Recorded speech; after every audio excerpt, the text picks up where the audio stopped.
जहाँ से तंग करता है सामने को बेटा आवाज आ रही है? जी सर आ रही है।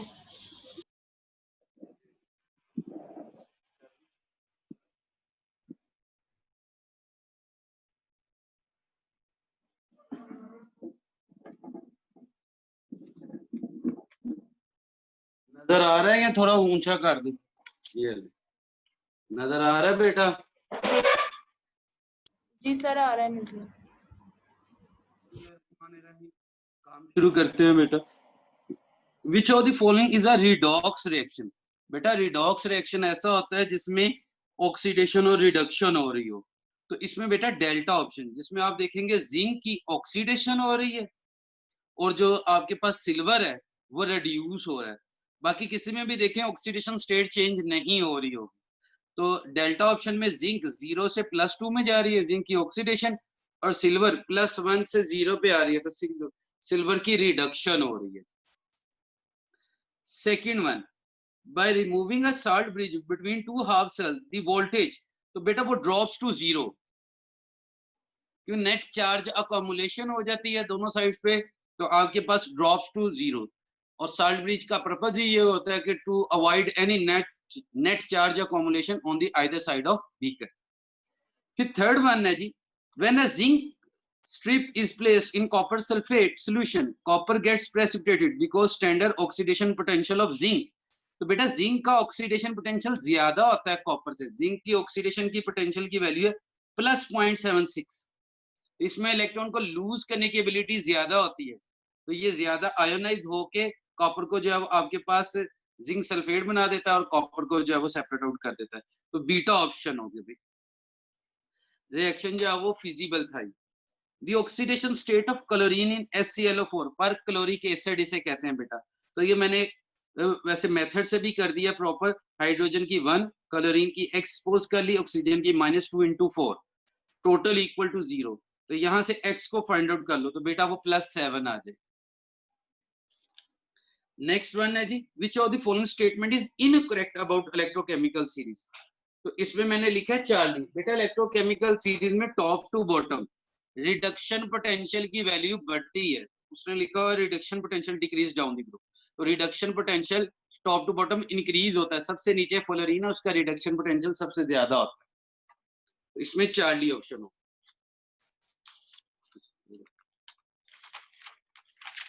अच्छा जी, next one, the potential setup at 25 degrees Celsius when an electrode is dipped in 1 molar ionic solution is called, तो बेटा वो standard reduction potential, standard electrode potential. क्योंकि हम टेम्परेचर का जिक्र कर रहे हैं, जब टेम्परेचर का जिक्र करेंगे तो वो स्टैंडर्ड वैल्यूज आना शुरू हो जाएगी।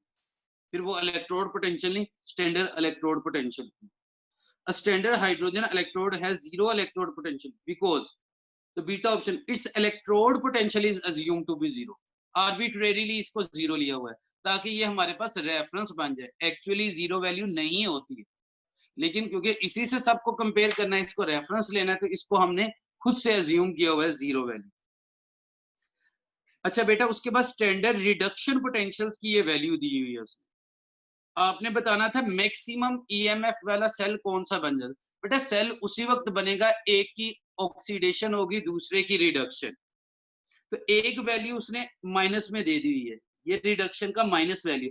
इसका मतलब है इसको हम पॉजिटिव में लेंगे तो इसकी ऑक्सीडेशन जिंक की, तो जिंक की हमें ऑक्सीडेशन करवाना पड़ेगी, तो ये भी प्लस। और इसके बाद रिडक्शन वाली प्लस वाली वैल्यू कौन सी है, वो सिल्वर की। इसका मतलब है बेटा बीटा ऑक्सीडेशन, जिंक की मैं ऑक्सीडेशन करवाऊंगा तो ये माइनस से वैल्यू पॉजिटिव में चले जाएगी जब मैं ऑक्सीडेशन करवाऊंगा, और सिल्वर की रिडक्शन ही होगी, तो नेट वैल्यू जो है वो 1.5 के राउंड अबाउट आ जाए। सो क्लियर हो रहा होगा ये क्वेश्चन।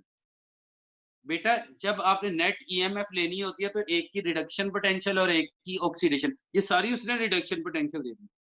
तो बेटा जिंक की ऑक्सीडेशन पोटेंशियल की वैल्यू आएगी, तो जिंक की ऑक्सीडेशन करवा दी, ये शो कर रहे हैं जिंक की ऑक्सीडेशन हो रही, और ये सिल्वर की रिडक्शन, तो सिल्वर की रिडक्शन से ये वैल्यू, जिंक की ऑक्सीडेशन से ये वैल्यू, तो ये टोटल 1.5 के राउंड अबाउट आ जाएगा। फिर बेटा which of the following is used as a source of electrical energy. बेटा 8th वन क्लियर है? सर रिपीट कर दें। बेटा जी देखें, ईएमएफ, टोटल ईएमएफ का क्या फार्मूला होता है? वो होता है ई रिडक्शन प्लस ई ऑक्सीडेशन। अब वो कहता है आपने दो ऐसे हाफ सेल चूज करने हैं जिससे मैक्सिमम ईएमएफ आए। तो भाई रिडक्शन वाला तो मैंने चूज कर लिया सिल्वर, क्योंकि उसका एक मुझे रिडक्शन चाहिए था, तो वो मैक्सिमम चारों वैल्यू में से सिल्वर का रिडक्शन, यानी कि सिल्वर की मैंने रिडक्शन करवानी। तो अगर आप चार ऑप्शन देखें तो पहली और डेल्टा ऑप्शन तो खत्म होगी, क्योंकि उनमें तो सिल्वर है ही नहीं। अब मुकाबला है बीटा का, अगर आप देखें, और चार्ली ऑप्शन। अब इसमें देखें बेटा, किसमें जिंक की ऑक्सीडेशन हो रही है, क्योंकि ये रिडक्शन पोटेंशियल दिया है तो ऑक्सीडेशन पोटेंशियल इसका रिवर्स होगा, वो प्लस में वैल्यू आएगी। तो वो बीटा ऑप्शन में जिंक की ऑक्सीडेशन हो रही है। तो जिंक ऑक्सीडाइज हो रहा है, तो यहाँ पे वैल्यू क्या आएगी बेटा? Plus 0.76 volt. और सिल्वर की रिडक्शन हो रही है तो वैल्यू प्लस 0.79। तो दोनों को ऐड करें, मैक्सिमम वैल्यू आ जाए। जी कोई कंफ्यूजन है वो पूछ ले बेटा।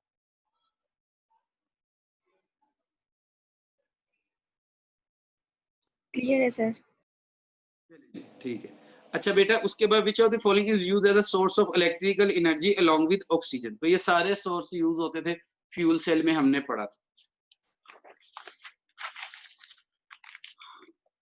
अच्छा, ये अभी आपने कहा ना क्लियर है, तो ये आगे चल के दोबारा आना, देखता हूँ वो आप खुद से सॉल्व करते हैं या नहीं थे। अच्छा बेटा, chlorine is pass through hot NaOH, oxidation number chlorine change from. तो बेटा ये रिएक्शन होता है डिस्प्रोपोर्शनेशन रिएक्शन, तो वो 0 से +5 में चेंज होती है, 0 to +5। जब कोल्ड देते थे तो वो 0 से +1 में थी, NaClO बनता था, और इसमें NaClO3, तो ये +5 आएगा बेटा। ये मैंने रिएक्शन लिख दी। Oxygen exhibits oxidation state of +2 in, तो बेटा OF2, क्योंकि फ्लोरीन मोर इलेक्ट्रोनेगेटिव है एज कंपेयर टू ऑक्सीजन, तो फ्लोरीन पे नेगेटिव चार्ज, तो उसके बैलेंस करने के लिए ऑक्सीजन पे प्लस चार्ज आएगा। फिर ऑक्सीडेशन नंबर कार्बन का मालूम करना था, तो ये मैंने मेथड भी कर दी। 1 1 x -2 × 3 टोटल इक्वल टू 0, तो x की वैल्यू +4 निकल आई, कोई इतना मुश्किल नहीं था। फिर बेटा आपने मोल्टन सोडियम क्लोराइड यानी पिघलाया है, तो कॉमन सेंस है दो तरह के आयंस होंगे, पॉजिटिव आयंस और negative, sodium ion and chloride ions. तो बेटा रिड्यूस कौन सी होती है? कैटाइन की रिडक्शन होती है, कैटाइन जाएंगे इलेक्ट्रॉन एक्सेप्ट करेंगे और वो सोडियम आयन है, तो वो रिड्यूस हो जाएंगे। रिडक्शन कौन करेगा बेटा? जो कैटाइन होगा उसी में इलेक्ट्रॉन ऐड होंगे, जो एनाइन होगा वो तो ऑक्सीडेशन करेगा। अच्छा बेटा, उसके बाद ये एक इक्वेशन लिखी है, the reaction zinc ion +2 electron, zinc has electrode potential, ये उसका रिडक्शन पोटेंशियल की वैल्यू दी है -0.76 वोल्ट। तो इसका वाइस वर्सा बेटा, इसका ऑक्सीडेशन पोटेंशियल क्या होगा? +0.76 वोल्ट। इसका मतलब है जिंक में इलेक्ट्रॉन को लूज करने की एबिलिटी है, तो अपनी ऑक्सीडेशन और दूसरों की रिडक्शन। वैसे भी बेटा ये मेटल है, metals are good reducing agent, वो अपने इलेक्ट्रॉन लूज करके दूसरों को देते हैं, दूसरों की रिडक्शन करते हैं। तो यहाँ पे आएगा zinc is a reducing agent, अपनी ऑक्सीडेशन, दूसरों की रिडक्शन, क्योंकि ये अपने इलेक्ट्रॉन लूज कर लेती है तो वो दूसरों को रिड्यूस, अपने इलेक्ट्रॉन दूसरों को देती है। तो यहाँ पे आएगा zinc is a reducing agent. Sir हम कह सकते हैं कि रिड्यूसिंग एजेंट का इलेक्ट्रोड पोटेंशियल कम होता है, रिड्यूसिंग पोटेंशियल कम होता है। हाँ, रिडक्शन पोटेंशियल कम होता है, रिडक्शन, स्टैंडर्ड रिडक्शन पोटेंशियल, जो इलेक्ट्रोकेमिकल सीरीज है वो स्टैंडर्ड रिडक्शन पोटेंशियल के रिलेटेड है, वो कम होता है। जी सर। अच्छा बेटा, आगे है जी स्ट्रॉन्गर द ऑक्सीडाइजिंग एजेंट, वही बात आ गई बेटा। ऑक्सीडाइजिंग एजेंट कौन सा होगा? जो दूसरों की ऑक्सीडेशन, अपनी रिडक्शन, तो उसका अपना रिडक्शन पोटेंशियल। जैसे पीछे रिड्यूसिंग एजेंट पड़ा है, अब ये ऑक्सीडाइजिंग एजेंट, तो उनका रिडक्शन पोटेंशियल ज्यादा। कि बेटा जो ऑक्सीडाइजिंग पावर है, वो डायरेक्टली प्रोपोर्शनल होगा स्टैंडर्ड रिडक्शन पोटेंशियल।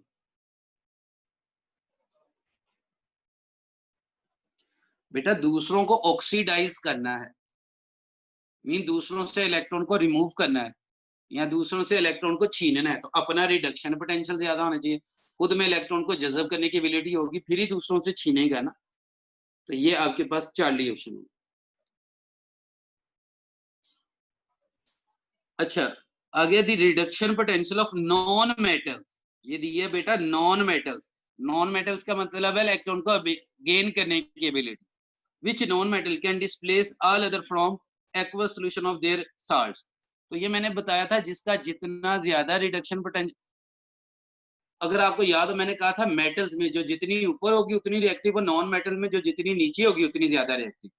तो आपके पास वो कहता है कि आपके पास कौन सी नॉन मेटल दूसरी नॉन मेटल को रिप्लेस कर लेगी, तो जिसका रिडक्शन पोटेंशियल सबसे ज्यादा हो। जैसे ये फ्लोरीन के रिलेटिव, अगर आपके पास ऐसे इक्वेशन लिखता हूँ, फ्लोरीन प्लस केसी, तो KF बन जाएगा प्लस क्लोरीन अलहदा हो जाएगी।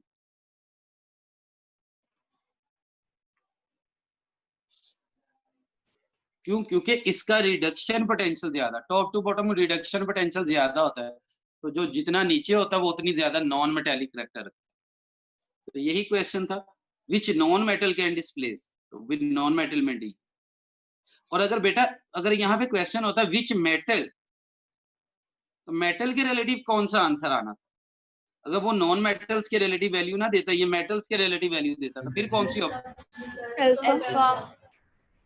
अल्फा ए ऑप्शन आनी, क्योंकि जितना रिडक्शन पोटेंशियल कम वो उतनी ज्यादा रहती मेटल्स के केस में। नॉन मेटल्स के बेटा रिडक्शन पोटेंशियल होता है कि इलेक्ट्रॉन को गेन करने की एबिलिटी, और वो नॉन मेटल, तो जितनी ज्यादा इलेक्ट्रॉन को गेन करने की एबिलिटी है वो उतना नॉन मेटेलिक करैक्टर। इसलिए यहाँ पे आपके पास डेल्टा ऑप्शन है। Which is true about the reaction, तो मैग्नीशियम ऑक्सीडाइज हो रहा है, मैग्नीशियम फ्री स्टेट में है, वैलेंसी 0, कंपाउंड स्टेट में वैलेंसी +2, तो 0 से +2 2 इलेक्ट्रॉन रिमूव हुए हैं, और removal of electron oxidation. Which of the following substance is not correct about, statements is not correct about galvanic cell।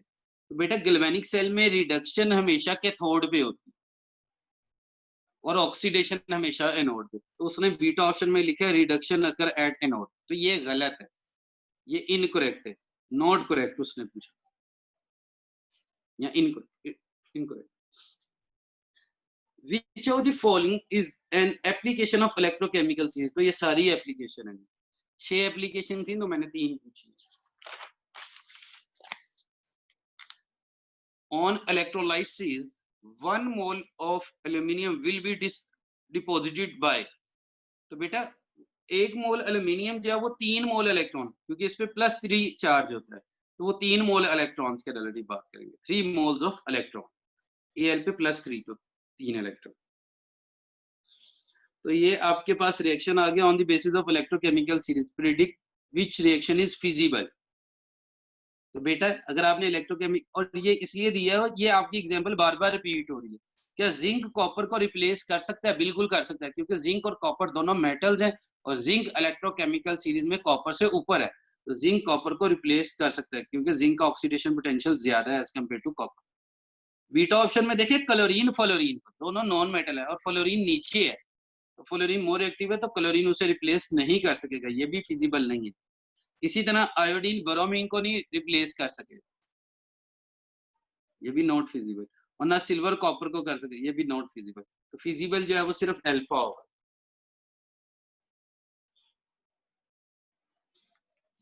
In potassium मैंगनीट, बेटा potassium मैंगनीट का फार्मूला आता है K2MnO4, और पोटाशियम पर मैंगनीट का होता है KMnO4। पोटाशियम मैंगनीट का फार्मूला आता है K2MnO4। इसमें मैंगनीज की ऑक्सीडेशन स्टेट बतानी थी, तो वो X को काउंट कर ले, वो +6 आ जाए। अच्छा, how many electrons are required to balance the charge in the following reaction. तो चार्ज को बैलेंस करना है आपने सिंपली, तो आपको 6 इलेक्ट्रॉन ऑन राइट साइड चाहिए, क्योंकि अगर लेफ्ट साइड पे देखे तो +6 चार्ज है, 6 इलेक्ट्रॉनों की कमी है। राइट साइड पे देखे तो +12 चार्ज था, 12 इलेक्ट्रॉन्स की कमी है, इसमें 6 इलेक्ट्रॉन ऐड कर दिए, तो बेटा अब जो है वो यहाँ पे भी 6 इलेक्ट्रॉन की कमी, +6 दोनों तरफ वैल्यू सेम होगी। होप सो ये अंडरस्टैंड हो गया होगा। फिर बेटा आपने जो है वो करेक्ट रिप्रेजेंटेशन बतानी थी जिंक कॉपर सेल। तो इसमें जिंक की ऑक्सीडेशन होती है, तो zinc oxidise, zinc into zinc ion, zinc oxidise हो रहा है, और कॉपर की reduction, copper ion into copper, ये देखिए जिंक इंटू जिंक आयन, ये हाफ सेल ऐसे बन जाएगा, जिंक चेंज हो रहा है जिंक आयन में, और फिर salt bridge, copper ion change हो रहे हैं कॉपर में, जिंक की ऑक्सीडेशन, कॉपर की रिडक्शन, तो ये करेक्ट रिप्रेजेंटेशन। 1m से मुराद है 1 मोलर सॉल्यूशन।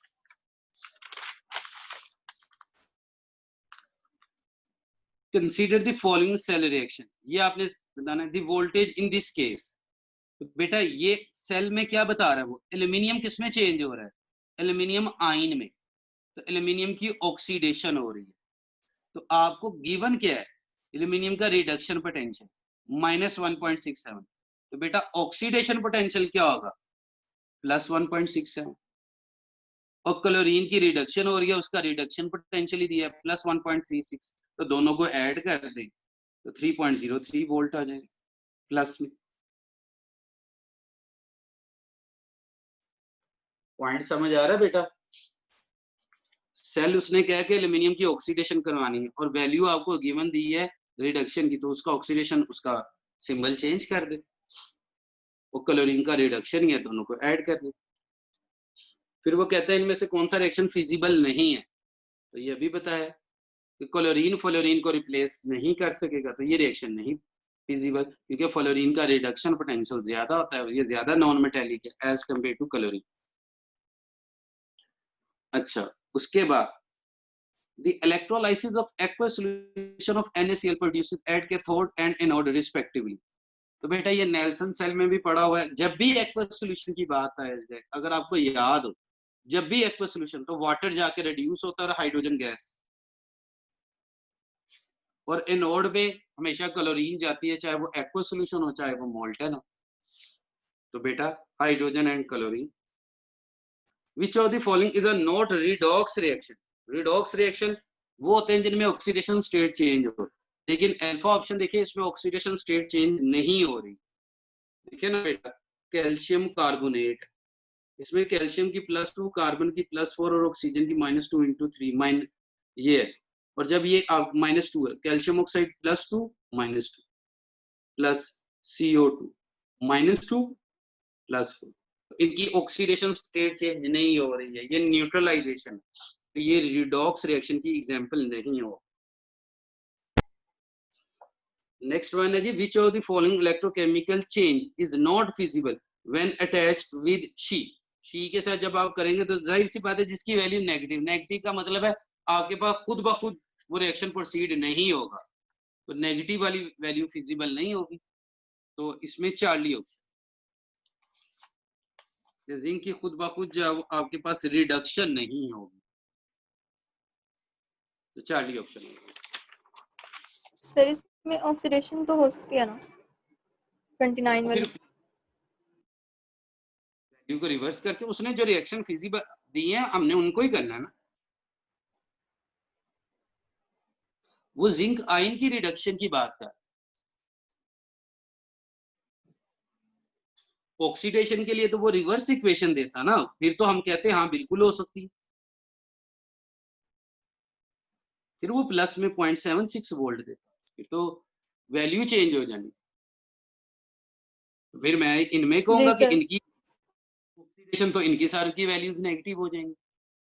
अब जो गिवन डाटा है हमने उसमें से आंसर को जो है वो कह लेंगे इवैल्यूएट करना।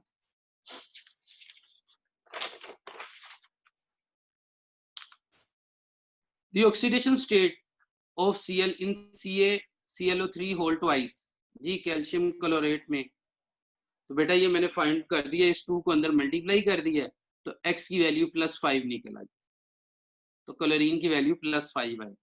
ऑल्सो इस मेथड को देखते हुए आपको समझ आ गई। अच्छा बेटा, number of electron added to balance, electrons के रिलेटिव सिंपल बैलेंस करना था, वो कह लें कि टिपिकल केमिकल इक्वेशन को बैलेंस नहीं करना था। तो इसमें अगर आप देखें इक्वेशन के लेफ्ट साइड पे -3 चार्ज -2 Cl, सिंपल आपके पास जो इक्वेशन बैलेंस करके नहीं करना, इस तरफ है -3 चार्ज, इधर है +3, तो इसमें राइट साइड पे 6 इलेक्ट्रॉन ऐड करूंगा, फिर इसका आंसर भी -3 बन जाए। तो राइट साइड में 6 इलेक्ट्रॉन्स ऐड करना पड़ेगा, फिर ही ये -3, देखिए ना, -2 -1 -3, और ये भी ये +3 था, तो यहाँ पे जब मैं करूंगा तो -6 इलेक्ट्रॉन्स ऐड करूंगा, तो फिर ये -3 बनेगा, फिर ये इक्वल होगी। तो 6 इलेक्ट्रॉन ऑन राइट साइड। मैं बार बार कह रहा हूँ केमिकल इक्वेशन को बेस नहीं करना, सिर्फ इलेक्ट्रॉन बैलेंसिंग की बात।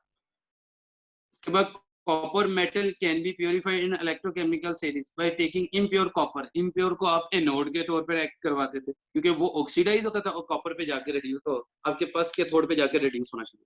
सल्फेट में सल्फर की ऑक्सीडेशन स्टेट +6।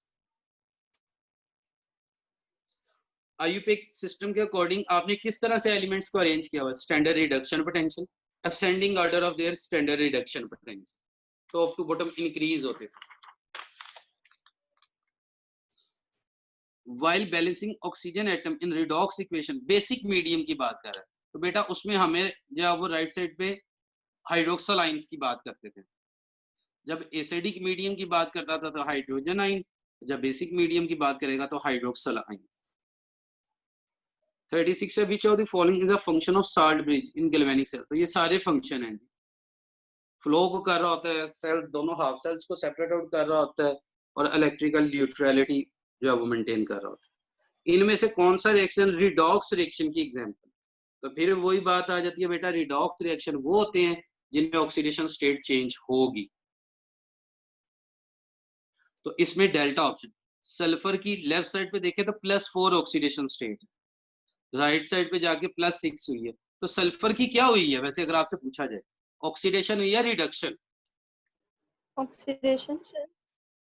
ऑक्सीडेशन, ये अगला एमसीक्यू भी है कि जब प्लस में ऑक्सीडेशन स्टेट इंक्रीज हो रही है तो वो ऑक्सीडेशन, और ऑक्सीजन 0 से -2 पे गया है, रिडक्शन। तो एक ऑक्सीडेशन और एक रिडक्शन, तो ये रिडॉक्स रिएक्शन। बाकी किसी में भी देखे ऑक्सीडेशन स्टेट चेंज नहीं हो रही। अच्छा, which statement false about oxidation? Electron remove, ठीक है। पॉजिटिव ऑक्सीडेशन स्टेट इंक्रीज, सही है। नेगेटिव ऑक्सीडेशन स्टेट डिक्रीज, वो भी सही है। तो पहले -3 था, -2 हो गया, एक इलेक्ट्रॉन रिमूव हुआ। लेकिन अगर पॉजिटिव ऑक्सीडेशन स्टेट डिक्रीज हो, वो रिडक्शन होता है, तो वो फॉल्स होगा about oxidation. Which of the following is advantage of fuel cell? तो ये सारे एडवांटेज थे। अच्छा, फिर ये आ गया जी मैक्सिमम लार्जेस्ट पोटेंशियल कैसे हासिल करें? बेटा ये नीचे उसने दिया हुआ है, अब इसको दोबारा से समझना है। ये मैंने लिख दिया है, ए -3 से -2 में जा रहा है और इलेक्ट्रॉन रिमूव हो रहे हैं, ऑक्सीडेशन। बी वाली इक्वेशन में ऐड हो रहे हैं, रिडक्शन। सी वाली इक्वेशन में ऐड हो रहे हैं, रिडक्शन। डी वाली इक्वेशन में रिमूव हो रहे हैं, ऑक्सीडेशन। अब वो कहता है बेटा ये मेरे पास डाटा है, अब मैं किन दो सेल्स को मिलाऊं तो मेरे पास सबसे ज्यादा पोटेंशियल हासिल हो। तो उसमें मैंने लिखा है अल्फा ऑफ। कैसे बेटा? ए पहली ऑप्शन उसने दी है ए और सी, मैं ए की वैल्यू है +1.5 और सी, देखिए एक ऑक्सीडेशन दूसरा रिडक्शन लेना, तो उसकी रिडक्शन वैल्यू 0.5, तो आंसर आया 2। मैं बीटा ऑप्शन देखता हूँ, ए और डी। ए ऑक्सीडेशन है, बी भी ऑक्सीडेशन, तो सॉरी ए और डी, ये आपके पास, सॉरी मैंने ये गलत आंसर है, इस पे डेल्टा बनेगा। कैसे सर? देखिए बेटा, ए की ऑक्सीडेशन ले लेंगे और डी की रिडक्शन, ऑक्सीडेशन नहीं ले सकते, रिडक्शन लेंगे इसका, इन दोनों को मिलाएंगे तो 1.5 + 1.5, तो ये 3 वोल्ट आ जाएगा। तो ये बीटा ऑप्शन सही है। ऐसे में चार्ली भी देखिए, ए से कितनी बन रही है 2 वोल्ट, डी से बन रहा है 3 वोल्ट, बी आपके पास चार्ली ऑप्शन से बी और डी। बी की वैल्यू है जी, इसका रिडक्शन पोटेंशियल है -2.15 और ऑक्सीडेशन पोटेंशियल है -1. तो इनको करेंगे तो ये -3.6 होगी। एक ऑक्सीडेशन है एक रिडक्शन है माइनस आपके पास 3.6 वोल्ट। ये तो कभी भी नहीं हो सकता, माइनस में वैल्यू है। और उसके बाद सी एंड डी इन दोनों को मिलाओ तो 1 आंसर आएगा, एक रिडक्शन एक ऑक्सीडेशन। बेटा अगर दो रिडक्शन आ गए हैं तो एक को रिवर्स करके लेना पड़ेगा, तो इसलिए बेस्ट ऑप्शन है बीटा। ये बात समझ आई है? ये जरा देख लें, वो मैंने गलत आंसर मार्क किया हुआ था। नहीं क्लियर हो रहा काउंट करना तो दोबारा पूछ लें बेटा।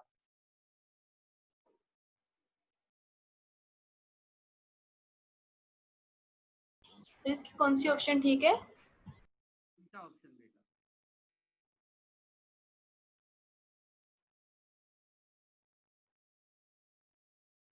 अगर मैं इसको ऐसे समझते हैं, अगर बेटा मैं आपको कहूं कि मुझे बताओ ए और बी को इकट्ठा किया है तो नेट ईएमएफ कितनी आएगी ए और बी के रिलेटेड? A+B। क्या ईएमएफ आएगी?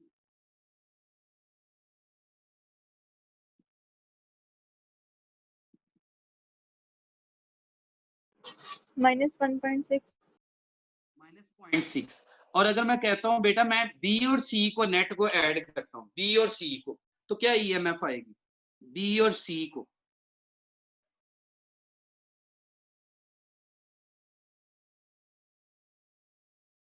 2.6। 2.6, क्योंकि एक को मैं ऑक्सीडेशन के रिलेटिव ले लूंगा। पॉइंट अंडरस्टैंड कर रहे हैं बेटा? तो इसलिए मैंने ए और डी को लिया, दोनों ऑक्सीडेशन ऑक्सीडेशन थे, तो मैंने इसको रिडक्शन कर लिया। तो जब रिडक्शन करूंगा तो ये वैल्यू प्लस में आ जाएगी, तो 1.5 प्लस 1.5 तो वो 3 वोल्ट। तो बीटा ऑप्शन ठीक है। इसी के रिलेटिव एक और एमसीक्यू नीचे है, deduce from the following what two combination set will give largest EMF. चलिए आप मुझे बताएं ए और डी से कितनी ईएमएफ हासिल होगी, ए और डी के रिलेटिव?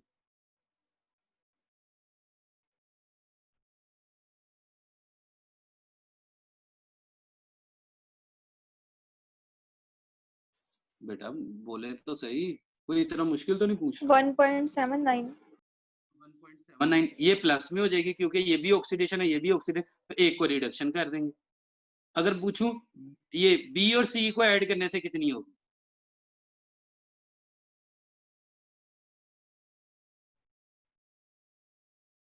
तो आप कहेंगे सर वो लेस देन 2 होगी, क्योंकि इसको पॉजिटिव करना पड़ेगा, एक को एक नेगेटिव ही रहेगी, तो वो लेस देन 2 आंसर आएगा। अगर मैं कहूं सी और डी, तो इसमें से भी एक को पॉजिटिव और एक को नेगेटिव, तो वो लेस देन आपके पास 0.5 आंसर आएगा।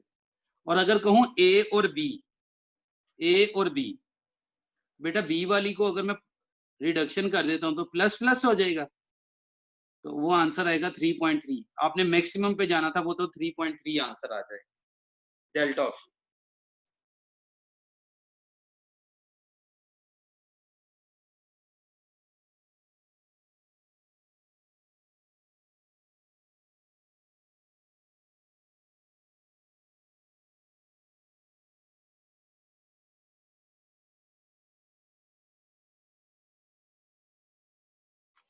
देखिए बेटा आपने लार्जेस्ट पे जाना है तो ए में, अब जो बी वाला है उसका भी ऑक्सीडेशन दिया हुआ है, लेकिन मैं इसको अब रिडक्शन में, क्योंकि एक की ऑक्सीडेशन तो दूसरे की रिडक्शन, तो वो मैं ऐसे कर लेता हूँ बी नेगेटिव। तो ई रिडक्शन में क्या वैल्यू आएगी? ऑक्सीडेशन में माइनस है तो रिडक्शन में +2.1 वोल्ट। अब इन दोनों को ऐड कर लो, +3.3 वोल्ट, ये मैक्सिमम वैल्यू आ जाएगी। अच्छा जी नेक्स्ट वन देखिए, the standard reduction potential of half cells are given below. ये नीचे दिया हुआ है बेटा। ईएमएफ आपने बतानी है, आयरन की रिडक्शन करनी है, जिंक की ऑक्सीडेशन। तो आयरन की ऑक्सीडेशन पोटेंशियल दिया हुआ है 0.41, तो रिडक्शन पोटेंशियल क्या होगा? -0.41। और जिंक का ऑक्सीडेशन पोटेंशियल 0.76, वो वैसे ही लगा दी। फिर दोनों को ऐड करेंगे तो प्लस 0.35 वोल्ट आंसर आ जाएगा। तो प्लस 0.35 वोल्ट। देखिए बेटा ये उसने सेल बना दिया है कि आयरन +2 से 0 पे जा रहा है, तो आयरन की तो हो रही है रिडक्शन, यहाँ पे 2 इलेक्ट्रॉन ऐड हो रहे हैं, जिंक में 2 इलेक्ट्रॉन रिमूव, तो इसकी रिडक्शन उसने ऑक्सीडेशन पोटेंशियल दी है, तो रिडक्शन में मैं इसको माइनस में कर दूंगा, इसका ऑक्सीडेशन पोटेंशियल ऐसे आंसर आएगा प्लस 0.35 वोल्ट। इसी सर तरह ये से दोबारा ये वाला दोबारा बता दें सर, 42 वाला। देखो ना बेटा, ये उसने इस सेल की डिमांड की है, ये बनाना है आपने। ये सेल मुझे क्या कह रहा है, आयरन +2 से 0 पे आ रहा है, तो आयरन की हो रही है रिडक्शन, तो उसने जो वैल्यू दी है वो आपके पास ऑक्सीडेशन की दी है, तो रिडक्शन में मैं माइनस में वैल्यू ले लूंगा, और जिंक की ऑक्सीडेशन, तो जिंक की ऑक्सीडेशन वाली वैल्यू ही यूज कर ली, तो दोनों को ऐड किया प्लस 0.35 वोल्ट आंसर आ गया। जी सर आगे समझ। स्टैंडर्ड रिडक्शन पोटेंशियल वही सेम है, वही क्वेश्चन दिया था, तो ये सेम क्वेश्चन जरा रिपीट हो गया था, तो ये प्लस 0.35 वोल्ट। अच्छा बेटा फिर था a metal ion +3 lose 3 electron to produce an other cation, इनके +3 ने मजीद 3 इलेक्ट्रॉन लूज किए, तो ऑक्सीडेशन नंबर वो +6 हो जाएगा। पहले 3 इलेक्ट्रॉन की कमी थी, फिर 3 मजीद रिमूव कर दिए, तो अब 6 इलेक्ट्रॉन की टोटल कमी हो जाएगी, तो +6। Stronger the oxidising agent higher will be the reduction potential, discussion हो चुकी है। इनमें से कौन सा हाइड्रोजन को रिप्लेस कर लेगा, तो इलेक्ट्रोकेमिकल सीरीज में हाइड्रोजन से ऊपर एल्यूमिनियम है, तो वो इसको रिप्लेस कर लेगा। वैसे भी गोल्ड सिल्वर मरकरी ये जरा स्टेबल होते हैं, ये नहीं कर पाते हैं। इनमें से किसकी ऑक्सीडेशन स्टेट डिफरेंट है, तो बेटा अल्फा बीटा और डेल्टा में क्रोमियम की ऑक्सीडेशन स्टेट काउंट करेंगे, वो +6 निकलेगी। चार्ली में क्रोमियम की ऑक्सीडेशन स्टेट +3 है, तो ये बाकी तीनों से डिफरेंट होगी। ये भी अच्छा क्वेश्चन था। जब आप करंट पास थ्रू करते हो एक्वा सोल्यूशन से, तो बेटा एक्वा सोल्यूशन से अगर आपको याद हो तो हम कास्टिक सोडा बनाते हैं, NaOH बनाते हैं, और NaOH बेस है, बेस का मतलब है pH ग्रेटर देन 7, तो pH इंक्रीज होगी, pH जैसे जैसे NaOH बनता जाएगा pH वैल्यू बढ़ती जाएगी, तो pH प्रोग्रेसिवली इंक्रीज आएगा।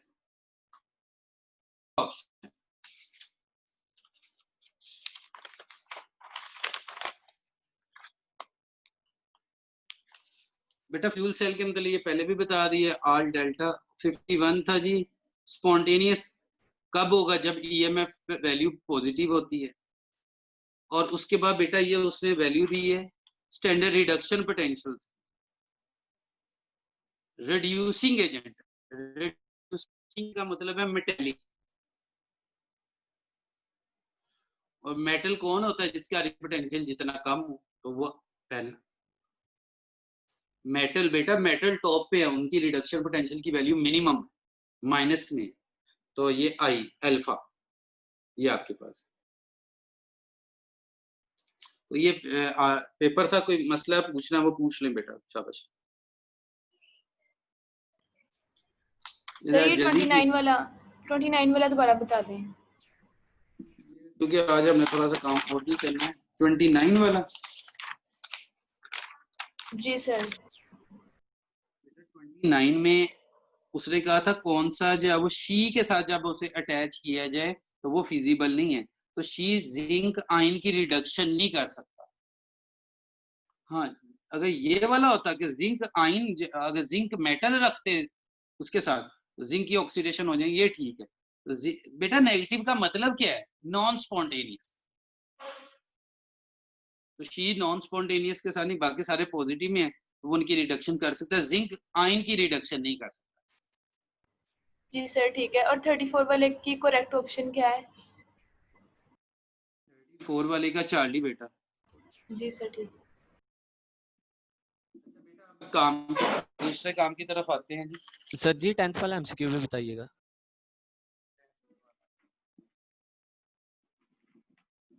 10th वाले में बेटा 0 to +5 मोस्ट सूटेबल आंसर होगा,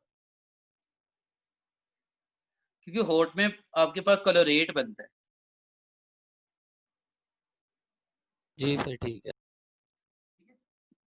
तो जब कोल्ड होता था 15 डिग्री सेल्सियस, उसमें क्लोराइड बनता था NaClO, वो 0 से +1, और -1 इसलिए नहीं कहा, वो दोनों में आता है, NaCl दोनों में बनता है, तो आपने चूज दी बेस्ट ऑप्शन है, तो वो 0 to +5 के रिलेटिव आप करें। जी सर ठीक है क्लियर बेटा, है। और कोई बात?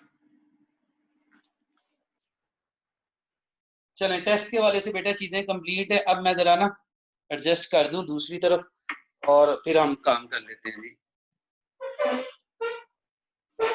लास्ट टाइम हमने रिएक्शन काइनेटिक्स स्टार्ट किया हुआ था बेटा।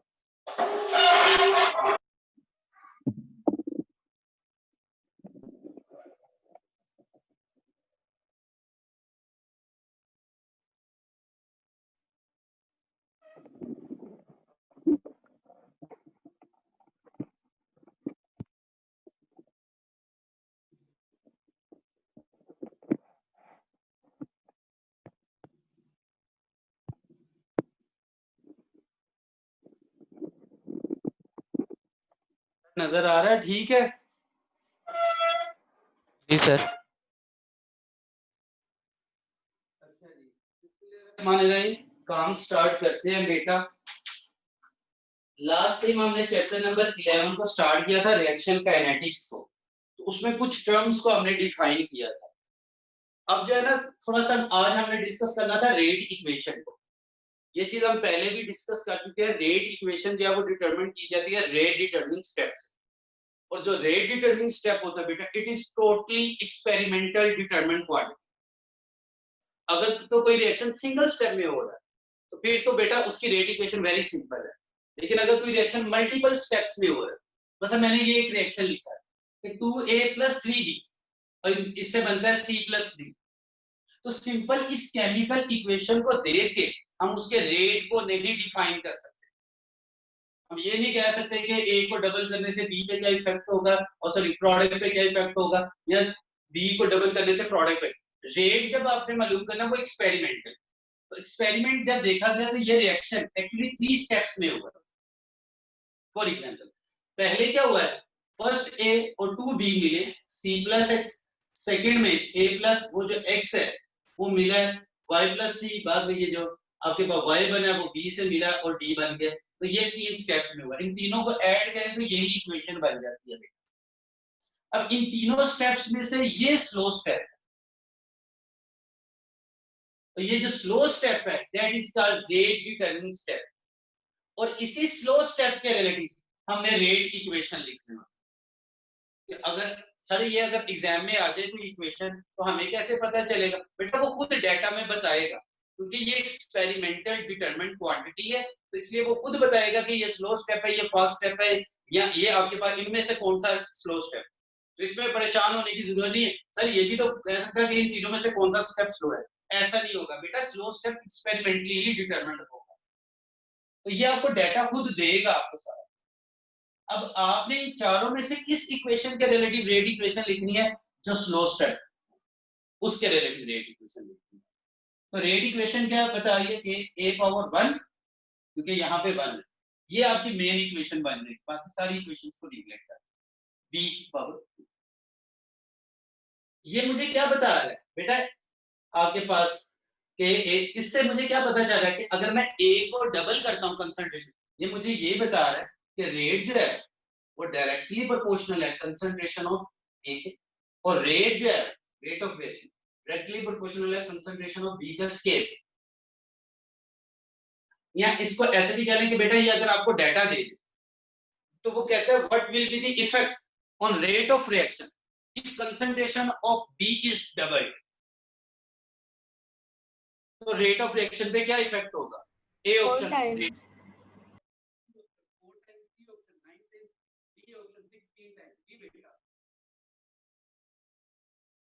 4 times. अच्छा फिर आएगा 4 टाइम।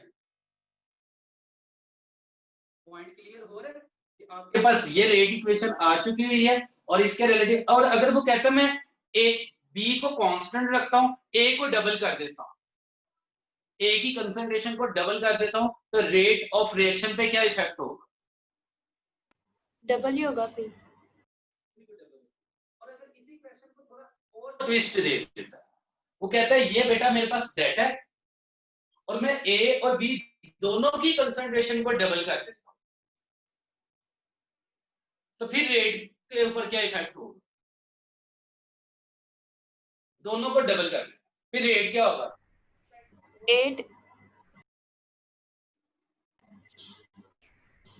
8 टाइम्स। क्या बातें करते जा रहे हैं, हमें ऊपर से गुजर भी जा रहे हैं। तो बेटा बिल्कुल ठीक है, 8 टाइम्स। क्यों? क्योंकि बेटा अगर मैं इसको डबल कर देता, देखो बेटा ये रेट इक्वेशन है, कॉमन सेंस है। अगर मैं इसको भी डबल कर देता हूं, इसको भी डबल कर देता हूं, तो 2 पावर 1 2, 2 पावर 2 4, 4 into 2 8 टाइम्स हो जाएगा।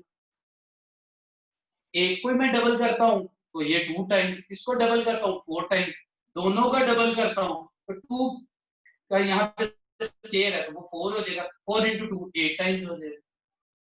तो ये छोटे छोटे एमसीक्यूज इंपॉर्टेंट है बेटा, जो आपको क्या लगे वन स्टेप में आने चाहिए।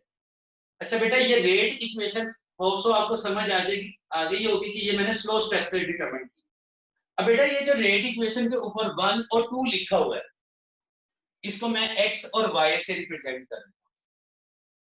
ये जो कोएफिशिएंट लिखे हैं x और y, a स्केयर, ये square bracket concentration of a, b square bracket concentration of b। तो ये जो ऊपर कोएफिशिएंट्स आए जिनको मैंने x और y से रिप्रेजेंट किया बेटा, ये क्या कहलाते हैं? अब ये नई टर्म आ गई, x is order of reaction with respect to a and y is order of reaction with respect to b, और x plus y overall order of reaction. तो अगर मैं इसी इक्वेशन की बात करता हूं, इसी की, तो मैं कहूंगा बेटा इसमें a का ऑर्डर ऑफ रिएक्शन क्या है? Answer will be 1। b का ऑर्डर ऑफ रिएक्शन क्या है? Answer will be 2। पूरे रिएक्शन का ऑर्डर ऑफ रिएक्शन क्या है? Answer will be 3। तो बेटा ऑर्डर ऑफ रिएक्शन कोई इतनी मुश्किल टर्म नहीं है, कोई इतनी टिपिकल टर्म नहीं है। सिर्फ एक चीज याद रखें, ऑर्डर ऑफ रिएक्शन आना है रेट इक्वेशन। रेट इक्वेशन कहां से आनी है? स्लो स्टेप्स, और वो खुद देगा, बस थोड़ी थोड़ी कॉमन सेंस यूज करनी है आप। ऐसा नहीं है कि कोई आपको अननोन रिएक्शन दे देगा और वो कह देगा कि इसका ऑर्डर ऑफ रिएक्शन दे, ऐसा नहीं हो। अगर वो इस तरह से देगा तो वो उसमें आपको रेट ऑफ रिएक्शन बताएगा, उसके रिलेटिव आप उसका ऑर्डर बता सकते हैं, वो आगे चल के आ जाता है। फिर बेटा ये जो आपके पास एक्सप्रेशन है, इसमें ये लास्ट टाइम भी हमने डिस्कस किया था, units of K with respect to order of reaction. उसके लिए मैंने ये फॉर्मूला बना दिया था, मोल पर लीटर के लेंगे पर डीएम क्यूब 1 - n पर सेकंड, n से मुराद है ऑर्डर ऑफ रिएक्शन। तो बेटा अगर जीरो ऑर्डर के लिए पूछा जाए तो यहाँ पे 0 पुट कर दो, मोल पर डीएम क्यूब पर सेकंड।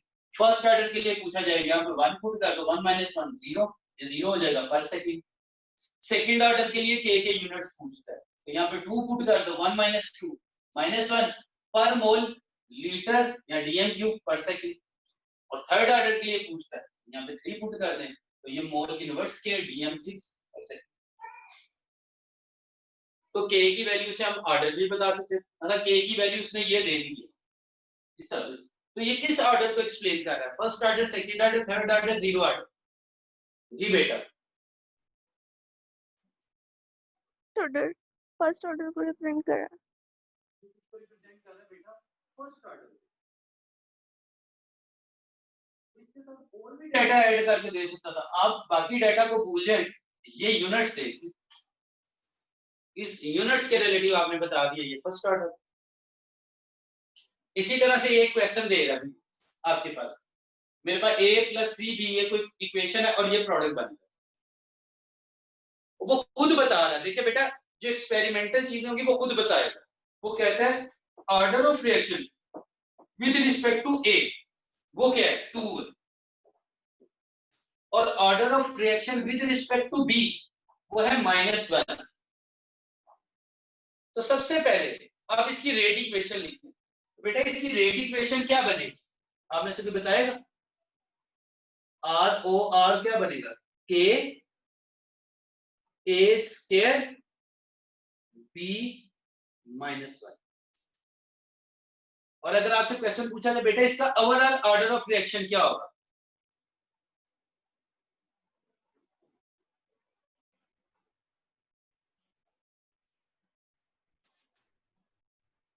बोलो तो सही भाई, ये डाटा दे दिया उसने आपको, वो कहता है इसका ओवरऑल ऑर्डर ऑफ रिएक्शन बताओ।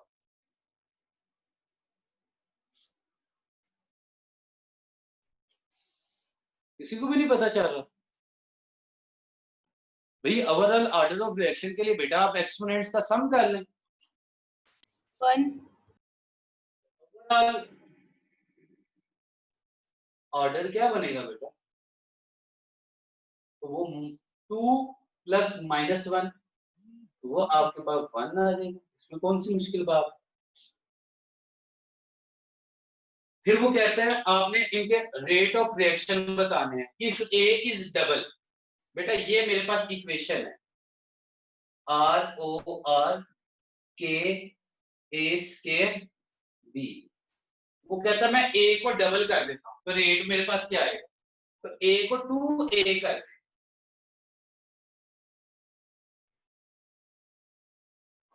बेटा ये 2 इसका भी 2, तो ये क्या बन जाएगा 4K A स्क्वायर वैसे B।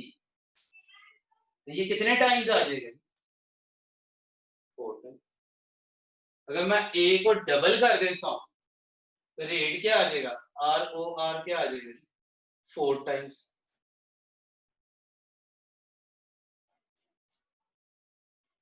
फिर दूसरा कहता है बेटा इफ B इज हाफ, ये B को वैसे ही रहने माइनस, इसको ऐसे ही रहने, B को मैं हाफ कर देता हूं, फिर क्या होगा, रेट ROR लिखता हूं K, पहले अपनी इक्वेशन लिख दी A स्क्वायर B -1। अब वो कहता है B को हाफ कर दो, B हाफ करने से क्या मुराद है 1/2 B करने। अब 1/2 B का क्या, इसको बाहर ले जाए तो ये आपके पास आ जाएगा 1/2 -1, बाकी सारा तो वो आपके पास A स्क्वायर B -1। बेटा ये डिवाइड बाय डिवाइड है तो ये 2 हो जाएगा, तो ये 2 टाइम्स आ जाएगा। -1/2 1/2 -1 है तो वो 2 के इक्वल होगा। मैथ आप करना आता है आपको, 1/2 है तो ये -1 है, इसका मतलब क्या है, ये है ऐसे, तो ये ऊपर जाके 2 हो जाएगा। तो 2 टाइम्स यहाँ पे रेट क्या है, कितना इंक्रीज होगा जी 2 टाइम्स।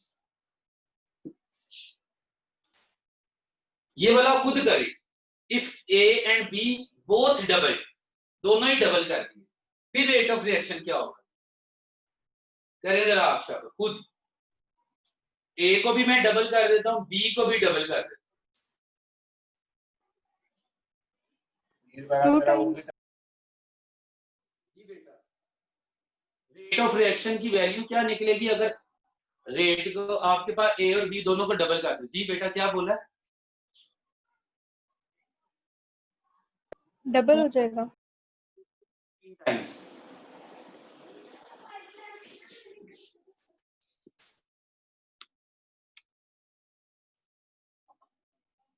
जी हाँ भी अकील बेटा आप बताओ। 2 टाइम हो जाएगा। क्यों, ये मेरे पास स्टैंडर्ड इक्वेशन है बेटा। अब मैं क्या करता हूँ A यहाँ पे 2A स्क्वायर और यहाँ पे 2B -1, तो बेटा ये क्या बन जाएगा 2 स्क्वायर और 2 -1, ये वाली वैल्यूज है, बाकी सारा वैसे ही आ जाएगा K A स्क्वायर B -1, जो चीज किया वो उनको स्क्वायर्स के साथ। अब बेटा इसको सॉल्व कर, ये क्या होगा 4, ये आपके पास 1/2 2 टाइम्स आ जाएगी ROR 2 टाइम्स। तो बेटा ये आपके पास ऑर्डर ऑफ रिएक्शन के रिलेटिव और भी कहते हैं। तो इसमें जो आपकी बुक में first order, second order, zero order, fractional order, ये पॉइंट्स लिखे हुए हैं। तो आपको कोई भी स्टैंडर्ड इक्वेशन दे देगा और उसमें बता देगा कि ये स्लो स्टेप है, आप उसके रिलेटिव ऑर्डर फाइंड कर सकते। हाँ एक वो आगे चल के मैंने पॉइंट लिखा है बेटा, जिसकी क्वांटिटी को एक्सेस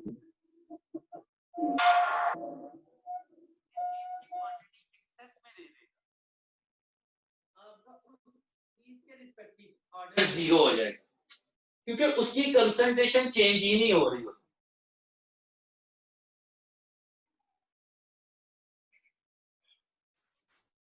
इसका अगर मैंने ऑर्डर ऑफ रिएक्शन लिखा तो इसमें मैंने बी को लिखा ही नहीं, क्योंकि जो चीज एक्सेस में हो जाती है उसका ऑर्डर 0 हो जाता है। और जितने भी फोटोकेमिकल रिएक्शन है नॉर्मली जो लाइट की प्राइमरी, तो वो इनिशियल कंसंट्रेशन पे डिपेंड नहीं करते हैं, तो उनका ऑर्डर भी 0 होता है। तो ये मैंने 2 पॉइंट्स ऑब्जेक्टिव के रिलेटिव। फिर आपकी बुक से एक बेटा ये एक इक्वेशन दे दिया उसने, डाटा आपको दे दिया इस तरह से, वो कहता है ये केमिकल रिएक्शन है और ये उसकी कंसंट्रेशंस का डाटा है जो विद रिस्पेक्ट टू टाइम या वो रेट किस तरह से चेंज हो रहा है। अब ये उसने ऑप्शन दे दी है, इनमें से कौन सी करेक्ट इक्वेशन है ऊपर वाले डाटा को यूटिलाइज करते हैं, तो वो हमने फाइंड करनी है कौन सी करेक्ट इक्वेशन। उसमें अगर देखें बेटा इनिशियली हम नाइट्रिक ऑक्साइड का रेट से कंपैरिजन सॉरी हाइड्रोजन का रेट से कंपैरिजन करते हैं, क्योंकि ये वाला डाटा कांस्टेंट है। इसका मतलब है ये जो पहले 3 कॉलम्स हैं ये मुझे बता रहे हैं concentration of hydrogen and rate का रिलेशन। तो अगर आप देखो ये मुझे बता रहे हैं रेट डायरेक्टली प्रोपोर्शनल है कंसंट्रेशन ऑफ हाइड्रोजन के, क्योंकि initially concentration of hydrogen 0.001 rate ये, हाइड्रोजन की कंसंट्रेशन को मैं डबल कर रहा हूं तो ये भी डबल हो रहा है, इसको मैं 3 टाइम्स कर रहा हूं ये इसका 3 टाइम्स हो। इसका मतलब क्या बेटा कि आपके पास कंसंट्रेशन ऑफ हाइड्रोजन और रेट में कौन सा रिलेशन है, डायरेक्ट रिलेशन, डायरेक्ट रिलेशन। फिर सेकंड देखें अब इसमें वो हाइड्रोजन की कंसंट्रेशन को कांस्टेंट कर देता है, इसका मतलब है ये जो डाटा हमें दिया हुआ ये हमें दिया हुआ है NO वर्सेस रेट, इसमें अगर आप देखो इनिशियली 0.001 0.006, बाद में इसको मैं डबल किया इसको 2 टाइम्स किया, तो आप गौर करो ये इसका 4 टाइम्स हो गया, 6 4 24 हो, इसको डबल किया है ये 4 टाइम्स हो गया, इसको 3 टाइम्स किया है 0.01 से 0.0, तो ये इसका 9 टाइम्स हो गया, 9 आपके पास 6 9 54, इसका मतलब है rate of reaction directly proportional है NO की कंसंट्रेशन के स्केयर पे, NO की कंसंट्रेशन के स्केयर पे। तो बेटा इधर से रेट क्या बनेगा फिर, रेट ऑफ रिएक्शन के आपके पास NO का स्केयर आएगा और हाइड्रोजन, तो कौन सी ऑप्शन ठीक होगी बेटा, कौन सी ऑप्शन, अगर वो इसी क्वेश्चन को ऐसे पूछ लेता ये डाटा देके कहता find order with respect to hydrogen, तो हाइड्रोजन के रिलेटिव ऑर्डर क्या निकलना था 1। अगर यही डाटा देके कहता find order with respect to NO, ऑर्डर क्या निकलना था 2। और तो यही डाटा देके कहता कि अवर रिएक्शन का ऑर्डर क्या होगा फिर 3 आना था फिर हाइड्रोजन प्लस क्लोरीन,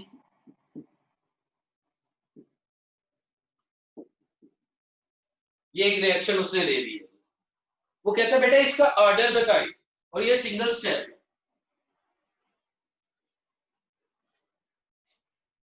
इसका ऑर्डर क्या होगा 0।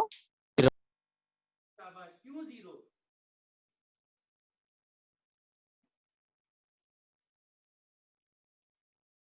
फोटोकेमिकल की उसने एग्जांपल दे दी है, तो जब फोटोकेमिकल होगा तो ऑर्डर क्या आ जाएगा 0। शाबाश, इस चीज का आपने ख्याल रखना, तो order of reaction hope so आपको क्लियर हो गया होगा बेटा।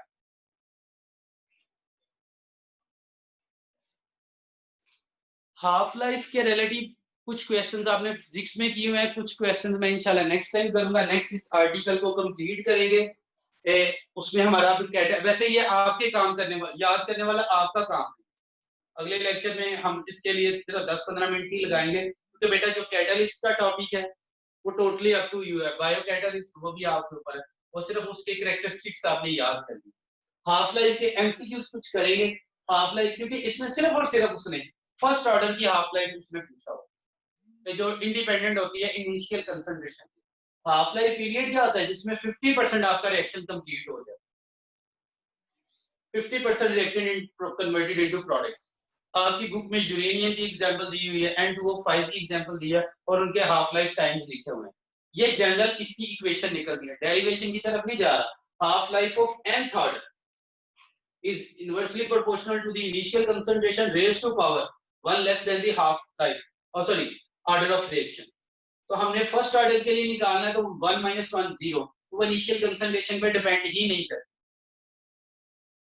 इसी तरह की एग्जांपल हम करेंगे, जैसे वो कहता है फोर्थ हाफ लाइफ निकालो, 120 ग्राम दे दिया, तो बेटा इनिशियल 120, तो आफ्टर फर्स्ट कितनी होगी, फर्स्ट हाफ लाइफ के बाद क्या होगी 60, सेकंड के बाद आगे बाद 30, थर्ड के बाद 50, हाफ करते जाए ना, फोर्थ के बाद 7.5, ये नहीं। इसी से मिलते जुलते एमसीक्यू इंशाल्लाह नेक्स्ट टाइम करेंगे। तो आज के लिए क्योंकि टेस्ट था तो ये बिल्कुल थोड़ा सा काम है, इसको देख लीजिएगा, कोई प्रॉब्लम होगा तो वो पूछ लीजिएगा। बेटा मेरी जरा एक और क्लास है तो आज के लिए इतना ही है, तो देखिए कोई मसला हुआ तो बाद में पूछ। ओके जी, अल्लाह हाफिज।